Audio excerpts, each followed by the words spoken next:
بسم الله الرحمن الرحيم الحمد لله رب العالمين اللهم صل وسلم وزد وبارك على سيدنا محمد كلما ذكره الذاكرون وصل وسلم وزد وبارك على سيدنا محمد كلما غفل عن ذكر الغافلون ربي يسر ولا تعسر وتمم بالخير يا فتاح بك نستعين ربي اشرح لي صدري ويسر لي أمري واحلل عقدة من لساني يفقهوا قولي السلام عليكم ورحمة الله وبركاته. Donc, on est aujourd'hui dans notre 26e majlis de lecture commentée du livre Mabadi ut-Ta'amuli ma'a Sunnat an-Nabawiyya du Cheikh Sayyid Abdul Majid Al-Ghawri. Donc, le livre qui s'intitule Les principes de régissant notre interaction avec la sunna prophétique. On s'était arrêté la semaine dernière sur le cinquième grand principe qu'on avait vu, qui était de comprendre le hadith à la lumière à la lumière de l'événement dans lequel le hadith a été prononcé. C'est-à-dire que comme pour les asbab al-nuzul, comme au sujet des ayats du Coran, il y a des circonstances de révélation. Les hadiths, il y a des circonstances aussi qui ont mené le prophète sallallahu alayhi wa sallam à prononcer ce hadith. Et donc, pour comprendre correctement la sunna du prophète sallallahu alayhi wa sallam, lorsqu'on utilise les hadiths, il faut comprendre les circonstances dans lesquelles le hadith a été prononcé. Et on avait vu le premier exemple qui est le hadith, ou plus précisément le groupe de hadith. Ici, Cheikh a cité qu'un hadith, mais c'est tout un groupe de hadith qui vient parler de l'interdiction de résider fi dar il-kufr, donc dans une terre où les ahkam du kufr sont prédominants, une terre non islamique. Et on avait vu qu'il y a des hadiths très clairs sur l'interdiction, mais cependant, lorsqu'on met cela dans ce contexte, on voit que c'était dans un contexte de conflit entre le prophète sallallahu alayhi wa sallam et une tribu, et il y avait des musulmans de cette tribu qui étaient décédés, qui étaient morts lors d'une bataille, lors d'une attaque de l'armée du prophète sallallahu alayhi wa sallam sur cette tribu, et c'est dans ce cas que le prophète sallallahu alayhi wa sallam avait prononcé les paroles très dur où il dit qu'il s'innocent de tout musulman qui vit parmi les mouchriquins. Et on voit que ça s'applique à une situation de conflit et Cheikh avait dit, le Cheikh avait précisé par la suite que dans une situation où le musulman est libre de pratiquer son dîn et n'a pas d'obstacle en cela, alors il y a autorisation. Et ici, c'est pas un livre de fiqh, c'est juste un livre de hadith, un livre de principes de hadith pour citer quelques exemples. Mais il faut savoir que les fuqaha ont un détail là-dessus, à savoir que même dans le cas où le musulman est préservé dans son dîn, c'est-à-dire qu'il peut pratiquer son dîn et faire ishar ou dîn, c'est-à-dire montrer les signes de l'islam sans être opprimé en dar al-kufr, même ce degré-là, il y a une karaha. Pour cela, il y a une karaha. La moindre des choses, c'est que dans tous les cas, il y a une karaha. Donc ça, c'est la petite parenthèse. Le second exemple que Cheikh a donné, du fait de bien comprendre le hadith dans le contexte dans lequel ils ont été prononcés, c'est le hadith qu'on va voir donc, ce soir.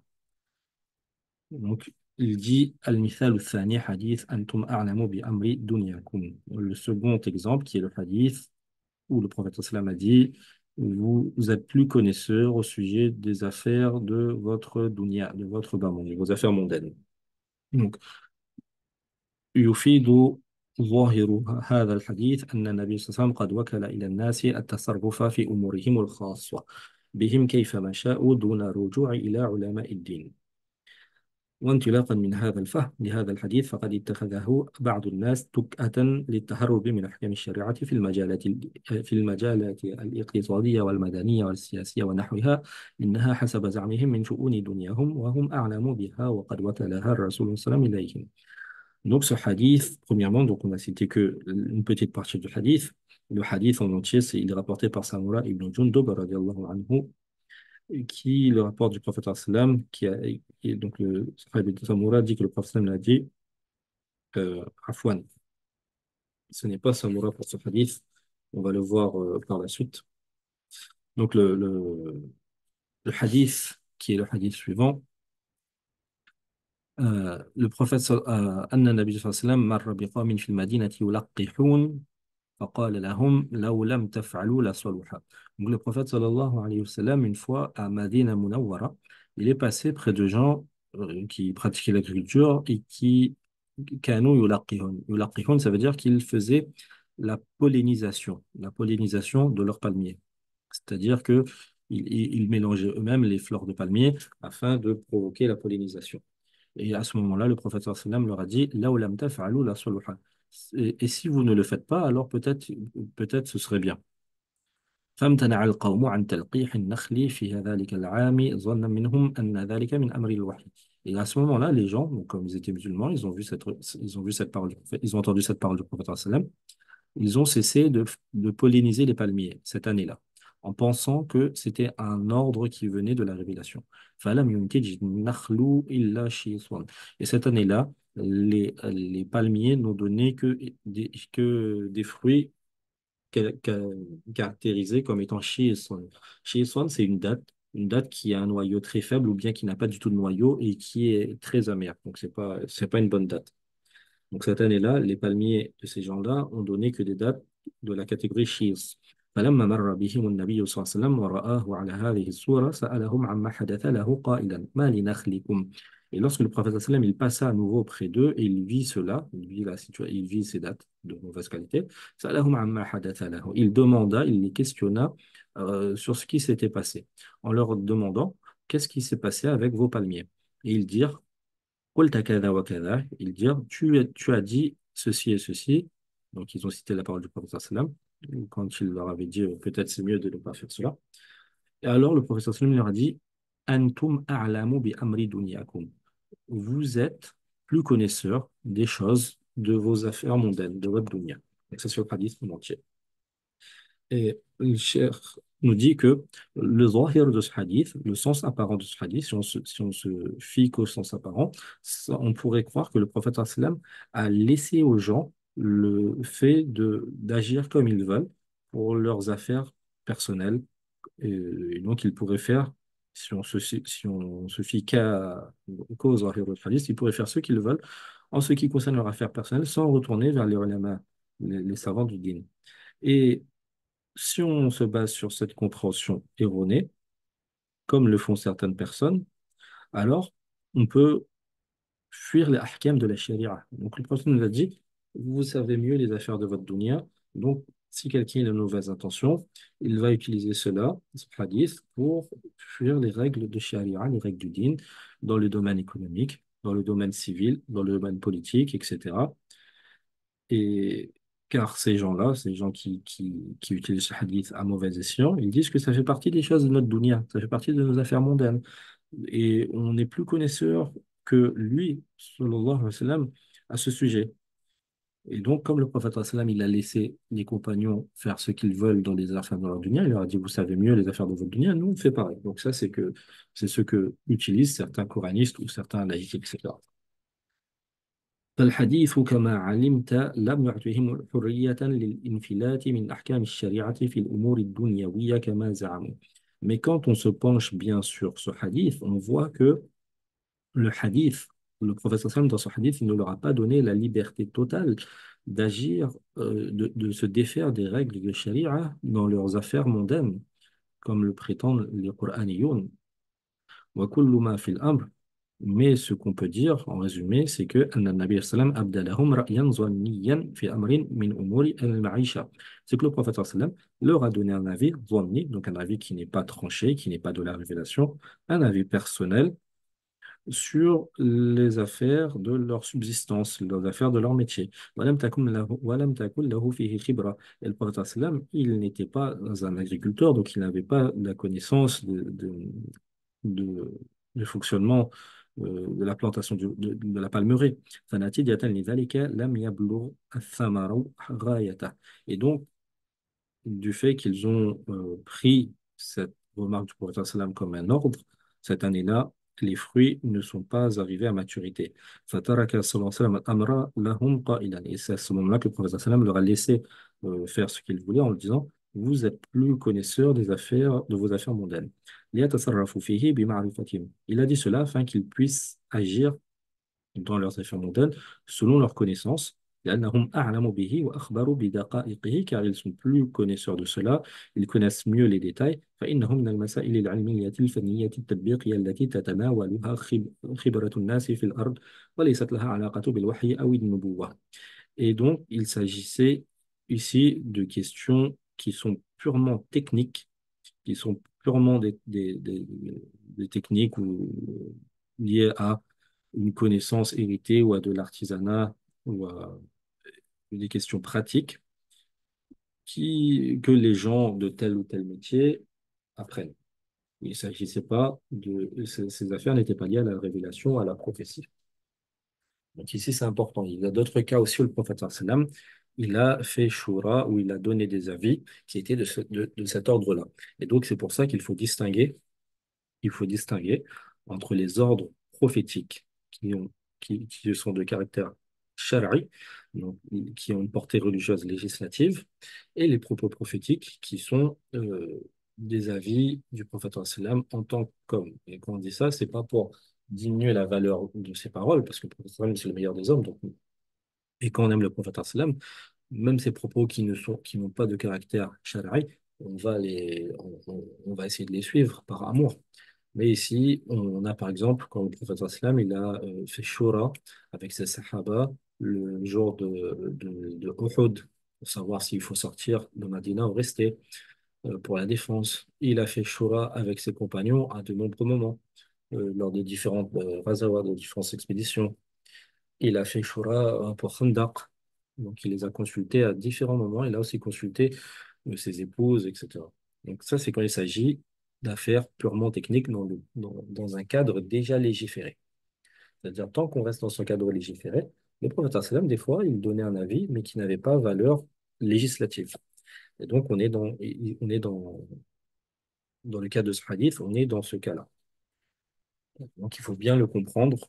Il ne faut pas prendre ce propos de façon générale et l'extraire de son contexte pour dire que le prophète a dit, vous savez mieux vos affaires, donc faites ce que vous voulez.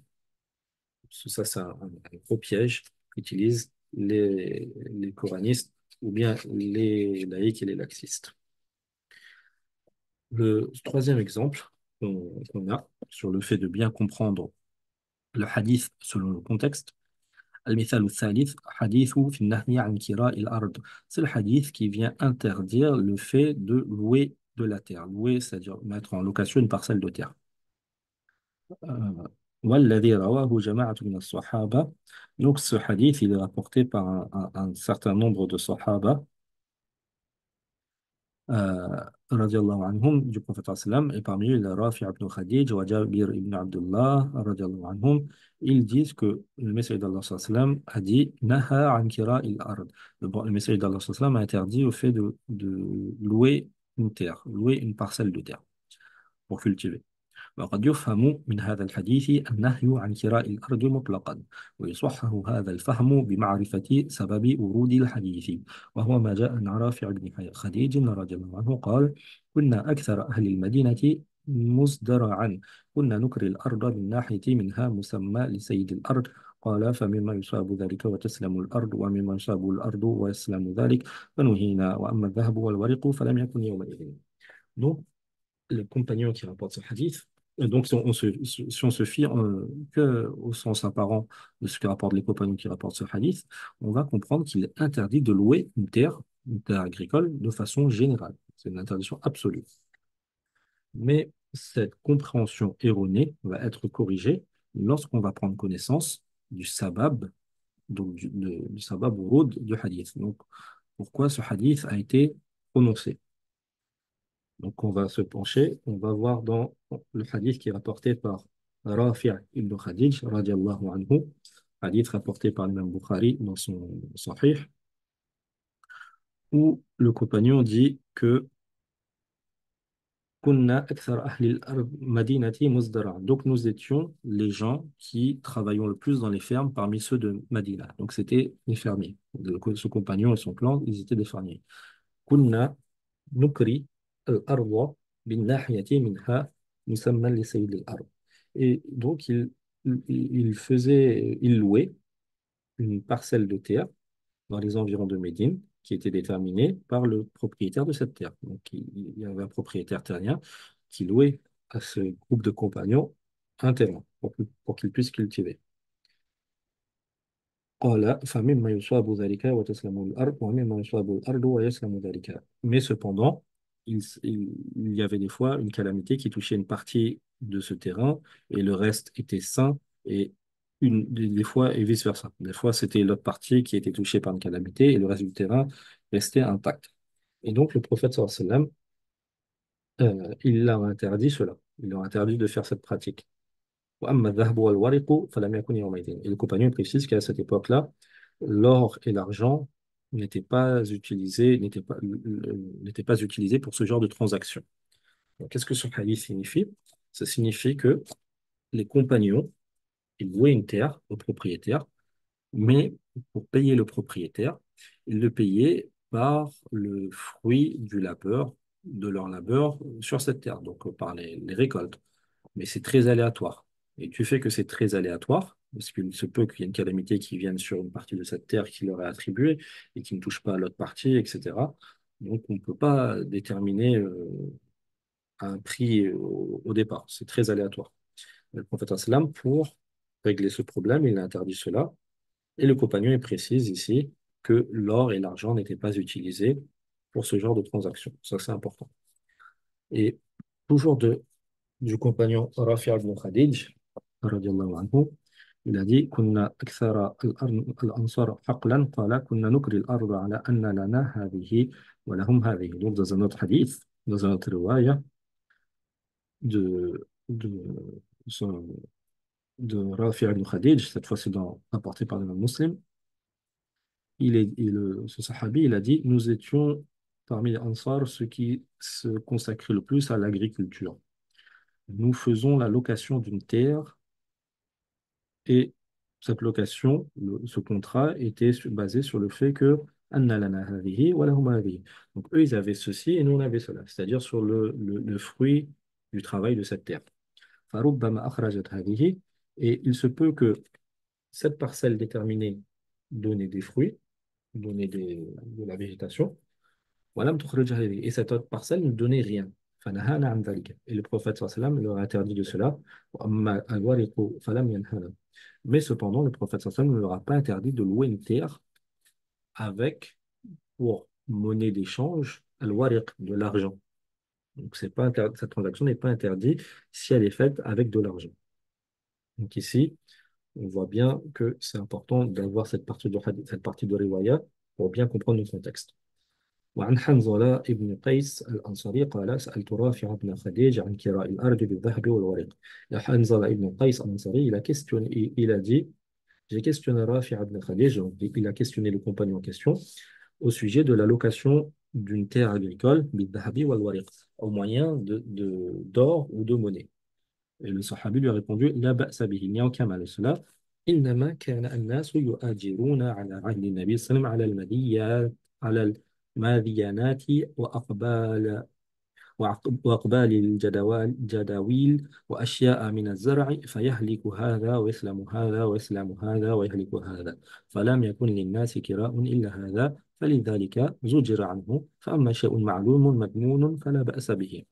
Donc le compagnon, quand il a répondu à cette demande de fatwa, il a répondu à cette istifta, il lui a dit, il n'y a pas de mal à cela, car les gens, à l'époque du prophète sallallahu alayhi wa sallam, ils faisaient des contrats de location au sujet des madiyanat. Madiyanat, qu'est-ce que c'est? C'est des petits ruisseaux qui sont creusés, c'est des petits canaux qui sont creusés, des petits canaux agricoles qu'on retrouve dans beaucoup de pays musulmans notamment. Wa aqbal al-jadawili. Et il faisait aussi de location de terres qui se trouvaient en fin de Jadawil. Jadawil, c'est des petits ruisseaux aussi. C'est un petit ruisseau. Donc, au bout de cette terre-là, il y a de l'eau qui arrive. Donc, c'est une terre qui a une forte valeur agricole. Donc, cette terre était mise en location. Wa ashya min az-zar'a. Et donc, il faisait ces locations-là à l'époque du prophète sallam pour ashya min az-zar'a, pour euh, la monnaie d'échange, c'était le fruit du labeur de cette terre en question. Mais فيهلك هذا ويسلم هذا ويسلم هذا ويهلك هذا. Mais cependant, des fois, il y avait des intempéries ou il y avait des sécheresses. Et une partie de ce terrain était dévastée et l'autre n'était pas dévastée et vice-versa. Et فلم يكن للناس كرام إلا هذا. Et donc, les gens qui avaient loué cela, ils ne pouvaient pas payer avec le fruit de leur labeur de cette terre. فلذلك زُجِرَ عنه. C'est pour cette raison que cela a été interdit par le prophète sallam. فأما شيء معلوم مضمون فلا بأس به. Mais si il s'agit d'un échange qui se base sur quelque chose de connu, quelque chose de tangible, c'est-à-dire de la monnaie, de l'argent, de l'or, فلا بأس به. Alors il n'y a aucun mal à cela. Cette riwaya est rapportée par l'imam muslim dans son sahih. هذه الرواية تبين لنا ما كان عليه الناس في معاملتهم في فجر الإسلام. وفي هذه الرواية تصريح بالسبب المقتضي للنهي عن كراء الأرض.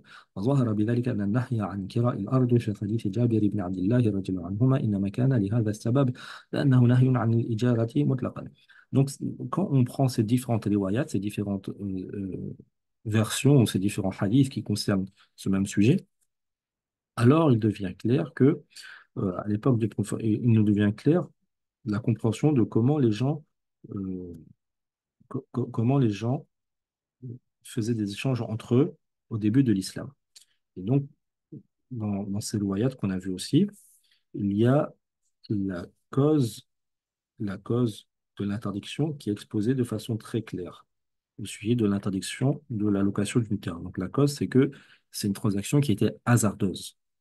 C'est une transaction qui était hasardeuse parce qu'il y avait une location sur le fruit du labeur de cette terre.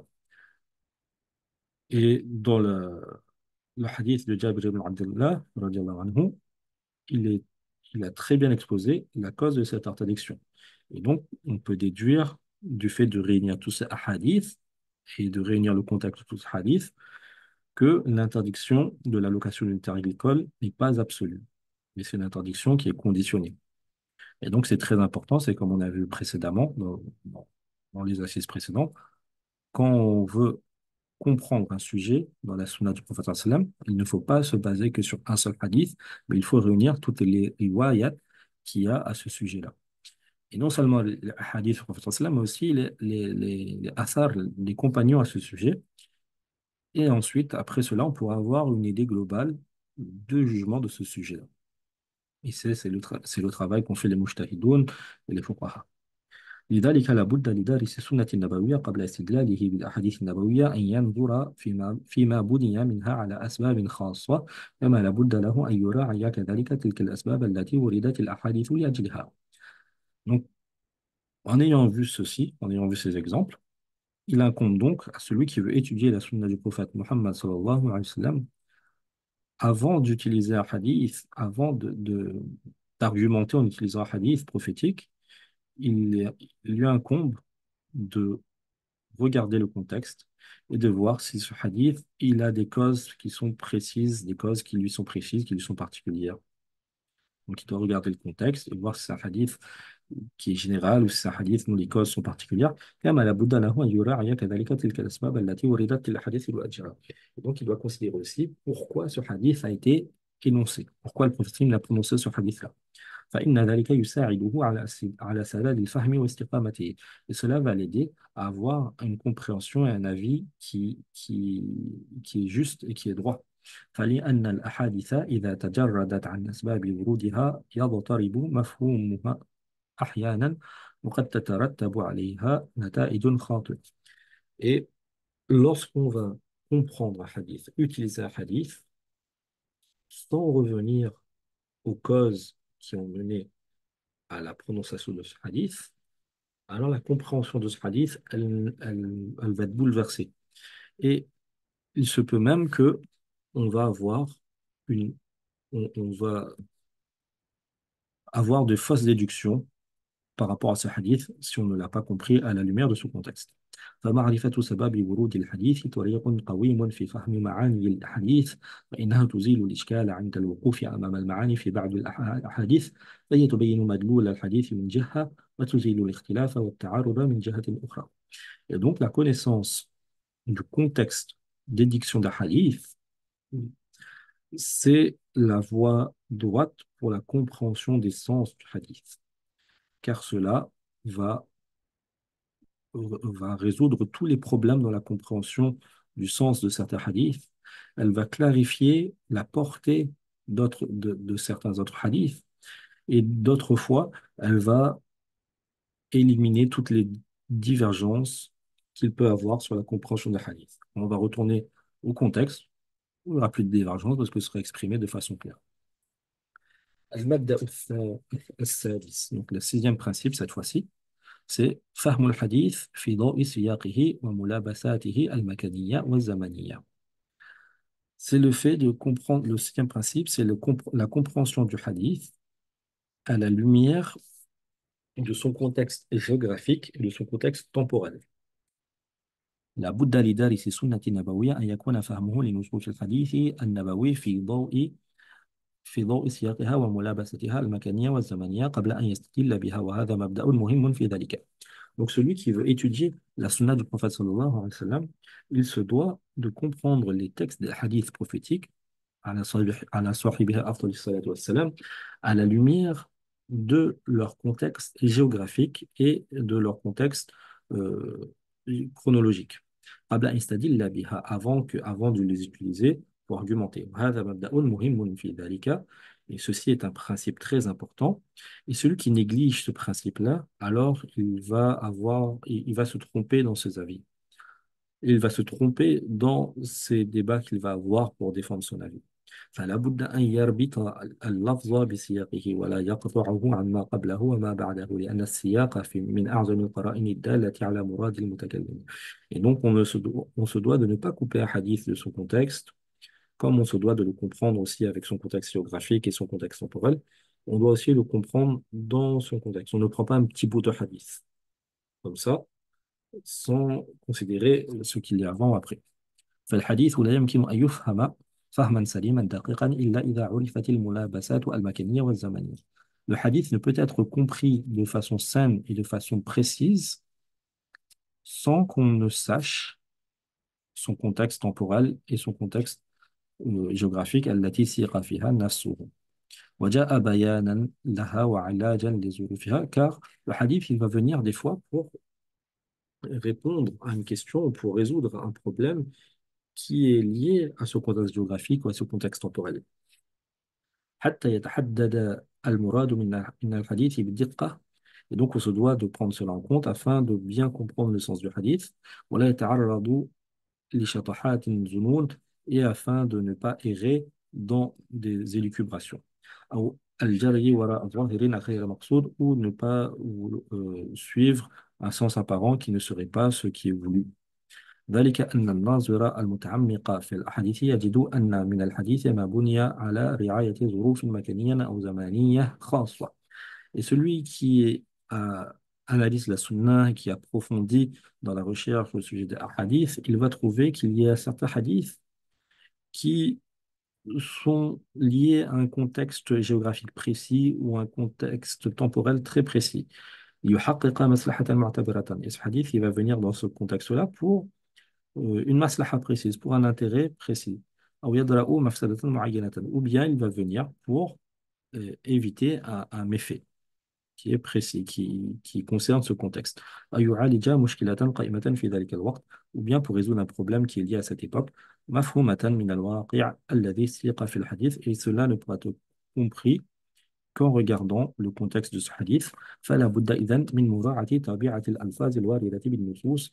On se doit pour cela de prendre en compte la nature des termes qui sont employés dans les textes ودلالتها المفهومية في المكان أو الزمان. On se doit comprendre aussi le sens de ces mots du hadith selon leur contexte géographique et selon leur contexte temporel الذي ولدت به وهذا يساعد الدارس للسنة النبوية على حسن فهمه لنصوصها.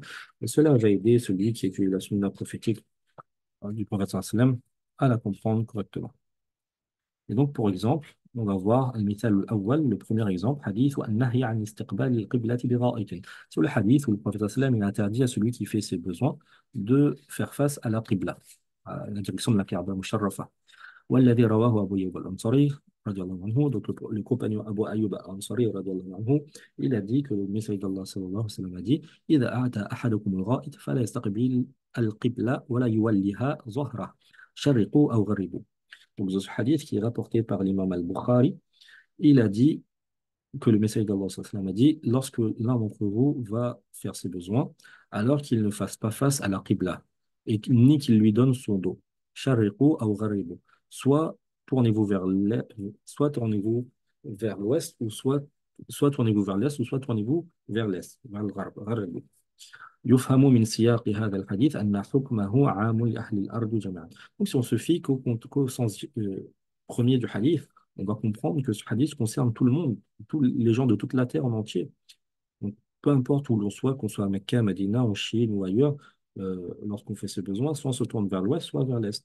لكنه ليس كذلك. Mais cependant, cela n'est pas ainsi. إنما هو خاص بأهل المدينة. Ce hadith, il concerne spécifiquement les gens de Médine, ومن على سمتها, et ceux qui sont de leur situation géographique similaire. أما الذي يقع في الشرق من القبلة. Quant à ceux qui sont dans une situation géographique qui est à l'est de la Qibla, أو في غربها ou à l'ouest de la Qibla, فيكون له حكم آخر. Alors, ils ne sont pas concernés par ce hadith, mais ils ont un حكم آخر. Eux, c'est le contraire. Mais c'est le contraire. Il faut qu'ils se tournent au nord ou au sud, mais pas à l'est ou à l'ouest. Ça, c'est très important pour comprendre. C'est un exemple parfait pour comprendre l'importance du fait de considérer les hadiths selon le contexte géographique.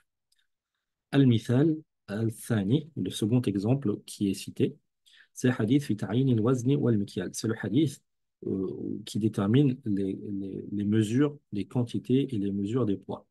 والذي رواه عبد الله بن عمر رضي الله عنهما عن النبي صلى الله عليه وسلم. Ce hadith est rapporté par Abdullah ibn Umar رضي الله عنهما qui dit que le prophète صلى الله عليه وسلم a dit الوزن وزن أهل مكة والمكيال مكيال أهل المدينة. Donc le prophète a dit que al-wazn, l'unité de mesure pour peser, c'est la pesée des gens de Mecca, ou al-mikyal, et l'unité de mesure en quantité, c'est al-mikyal ahli al-Madina, c'est la quantité des gens de Médine. Le hadith, il est rapporté par l'imam Abu Daoud dans son Soudan.